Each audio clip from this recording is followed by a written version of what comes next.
Langsung berkaitan dengan kepemiluan, langsung gitu aja. Jangan kayak nasu, kalau apa nasu masih bisa nasu. Langsung aja. Jadi mungkin tentang lainnya dengan tupok cut, oke?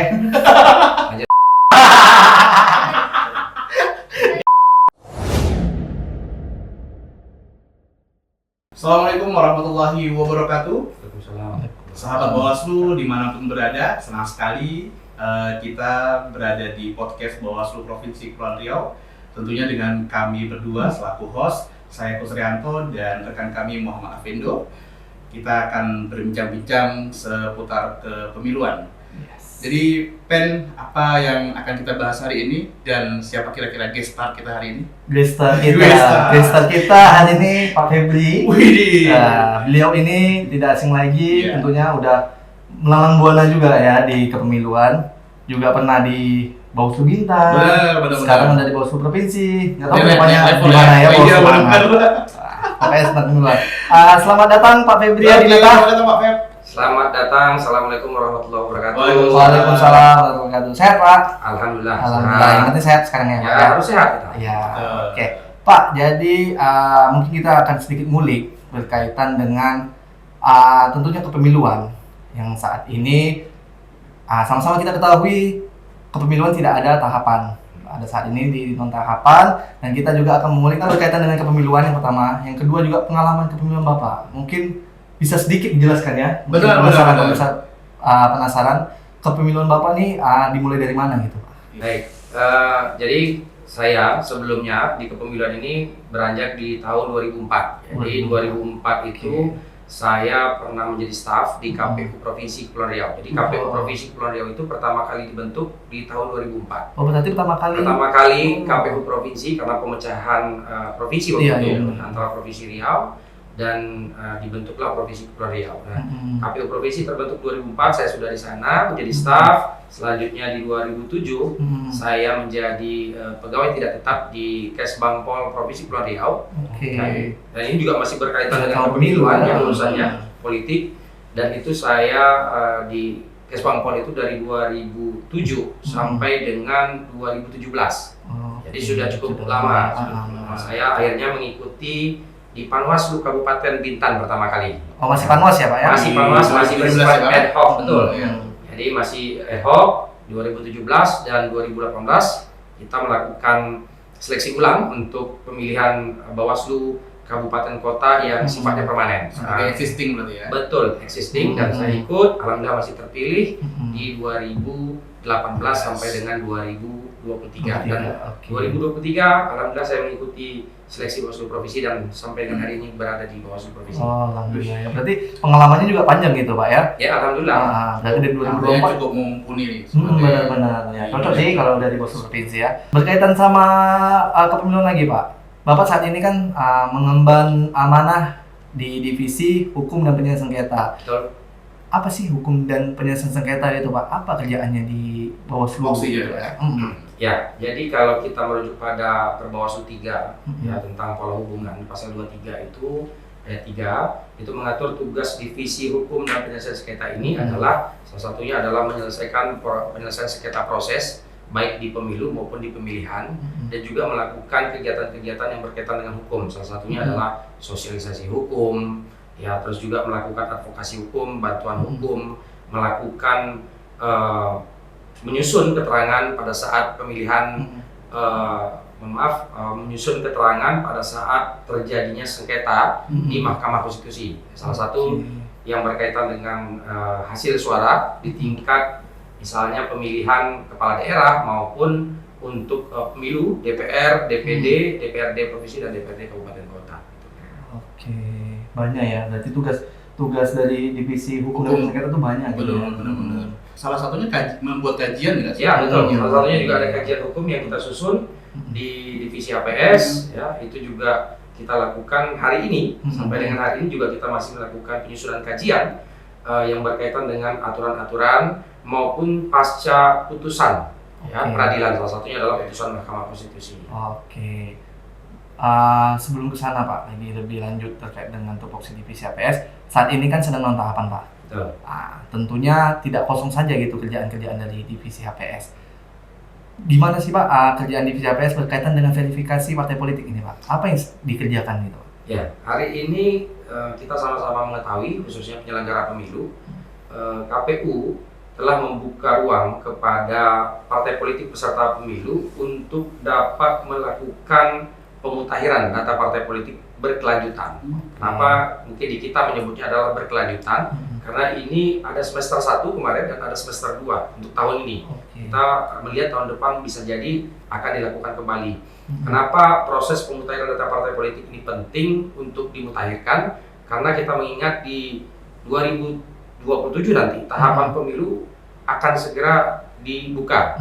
Artinya pendaftaran partai politik, verifikasi administrasi dan verifikasi faktual untuk partai politik itu perlu dipersiapkan jauh-jauh hari, sehingga diberikanlah kesempatan kepada parpol untuk dapat melakukan pemutahiran, baik itu kepengurusan yang berubah atau masa tugas yang sudah habis akan diperpanjang, itu diberikan untuk dapat dimutakhirkan di dalam sistem Sipol, termasuk perwakilan perempuan 30%. Sebenarnya ini memudahkan bagi partai politik ke depan, karena kita belajar dari pengalaman di 2019, 2024 kemarin, banyak partai politik yang mengalami kesulitan untuk memenuhi kepengurusan 30% perempuannya, keanggotaannya, sehingga ketika ini dipersiapkan dari jauh-jauh hari, nanti partai politik akan mudah ketika akan proses Vermin maupun Verfak tersebut. Kira-kira begitu.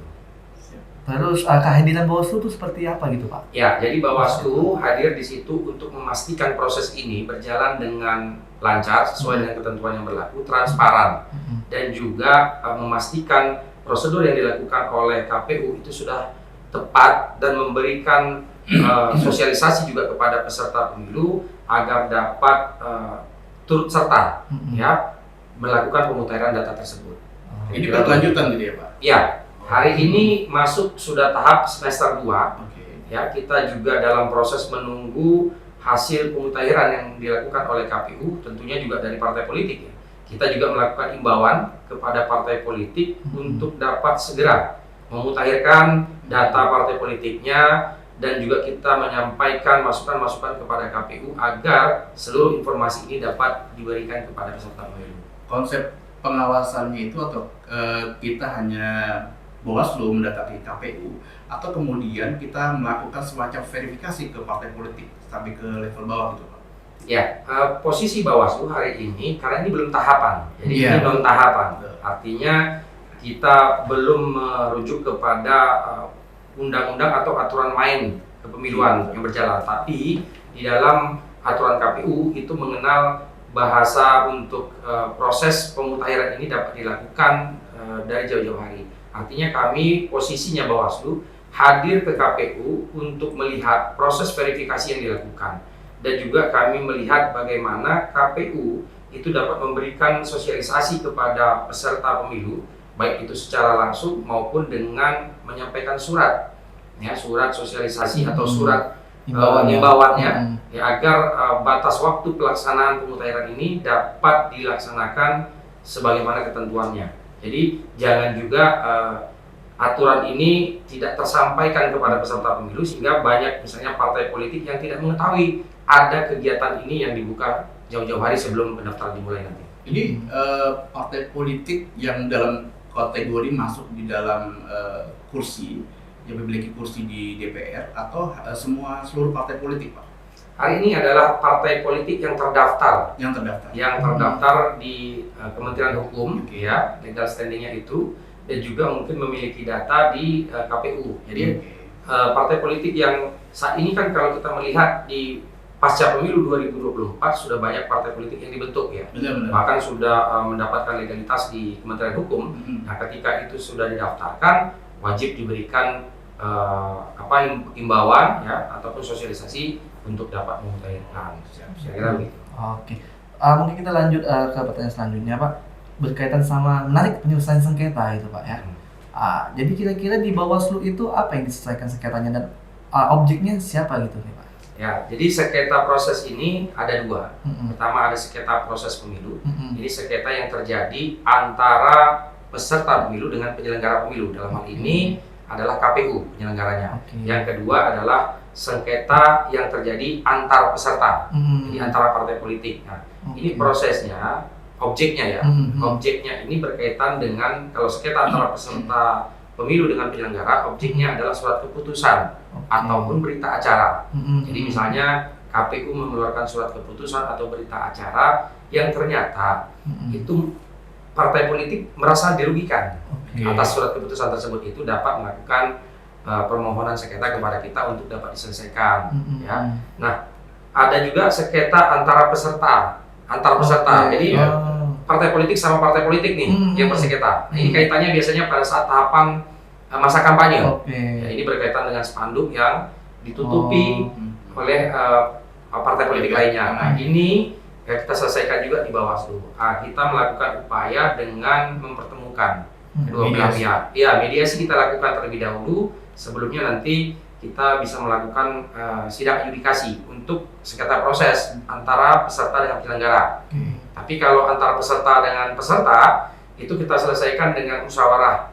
Jadi mempertemukan mereka, mendengarkan apa yang disampaikan keluhan dari pemohon, bagaimana tanggapan termohon, dan ini kita selesaikan di lapangan. Karena ini berkaitan dengan kampanye. Artinya posisi Bawaslu sebagai fasilitator.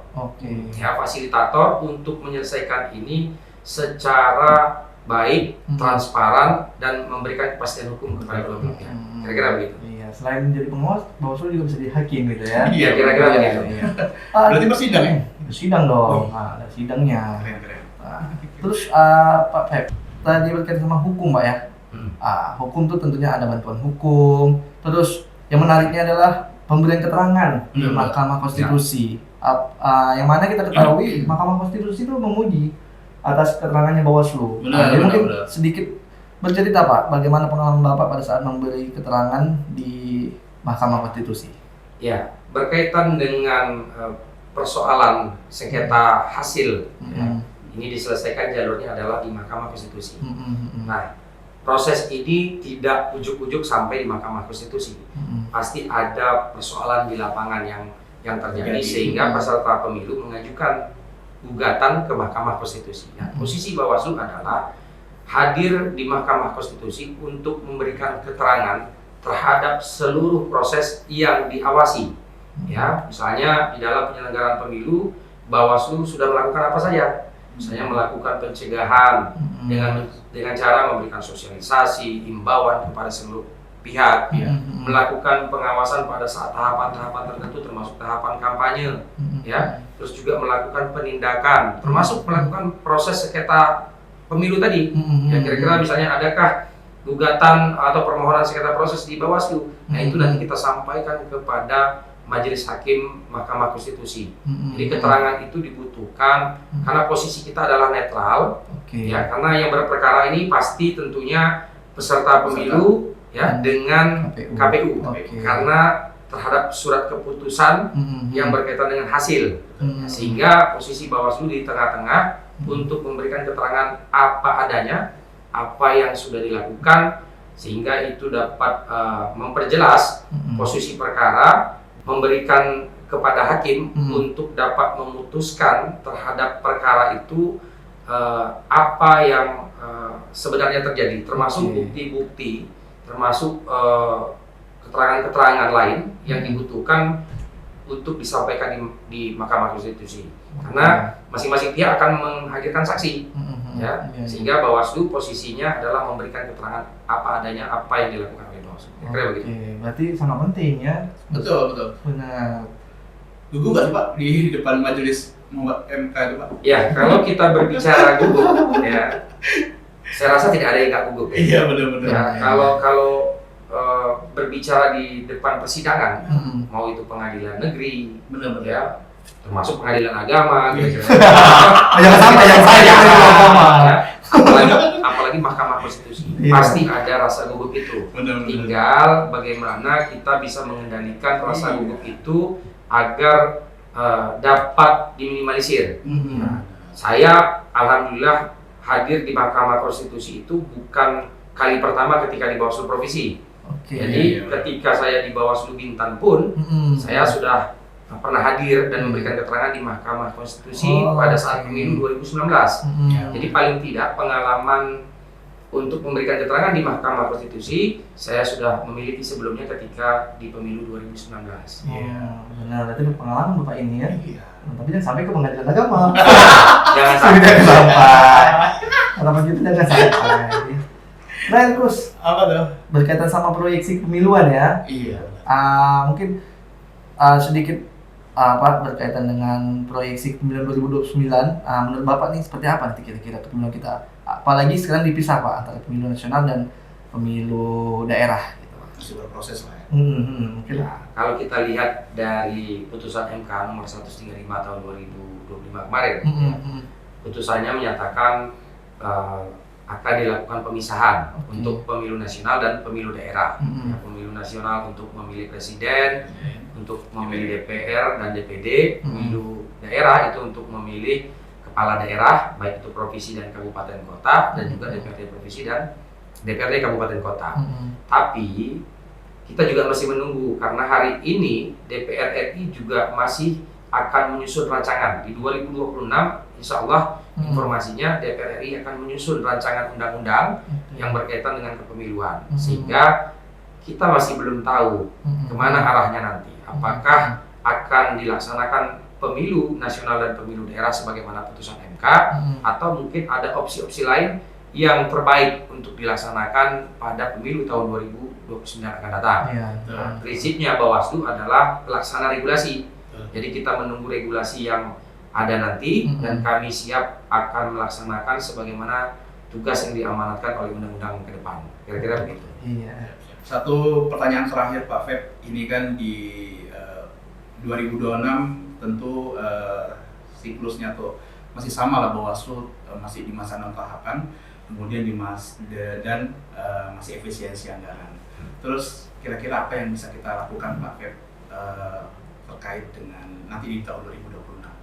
Ya, kalau kita melihat situasi hari ini ya dengan non tahapan yang dilaksanakan hari ini, memang kita tidak bisa berbuat banyak seperti yang tahun 2024 kemarin ketika ada tahapan.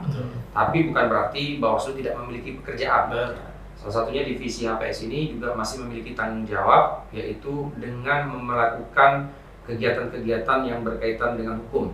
Salah satunya adalah sosialisasi kepemiluan. Bagaimana upaya kami bisa memberikan edukasi kepemiluan kepada masyarakat dan juga kepada seluruh peserta pemilu maupun pemangku kepentingan, ya, berkaitan dengan aturan-aturan, ya, yang mungkin saja aturan itu akan berubah nanti pasca dilaksanakannya rancangan undang-undang yang baru. Ya, tapi paling tidak hari ini dengan adanya undang-undang yang lama, kita wajib melakukan upaya sosialisasi itu, baik melalui media sosial maupun melalui mekanisme yang lain yang memungkinkan untuk dilaksanakan di tahun 2026. Dan yang lainnya juga kita masih bisa melakukan salah satunya advokasi hukum, ya. Advokasi hukum ini bisa diberikan kepada jajaran kita di bawah. Hari ini kita punya kabupaten kota yang misalnya seandainya kabupaten kota itu ada yang berperkara di Dewan Kehormatan Penyelenggara Pemilu, nah, itu salah satu tugas divisi HPS untuk dapat memberikan pendampingan kepada mereka. Dan juga hari ini kita memiliki dokumentasi hukum, ya, seluruh dokumentasi hukum itu wajib kita arsipkan. Nah, salah satunya itu tugas divisi HPS dengan mengumpulkan seluruh aturan-aturan hukum, surat keputusan dan lain sebagainya untuk didokumentasikan. Kira-kira itu sementara yang bisa kita lakukan. Intinya Bawaslu akan tetap bekerja, Betul? artinya terus berinovasi Pak, Betul. walaupun dengan anggaran yang kemudian minim. Betul. Terima kasih Pak Febri sudah memberikan informasi yang penting untuk masyarakat pendengar dan menonton video ini. Sebelumnya kita tagline dulu Pak Feb, masih ingat ya? Oke, 1, 2, 3. Bersama rakyat, awasi pemilu. Bersama Bawaslu, tegakkan keadilan pemilu. Demikian, jangan lupa like, subscribe, dan komen podcast Bawaslu Provinsi Kepulauan Riau. Dadah!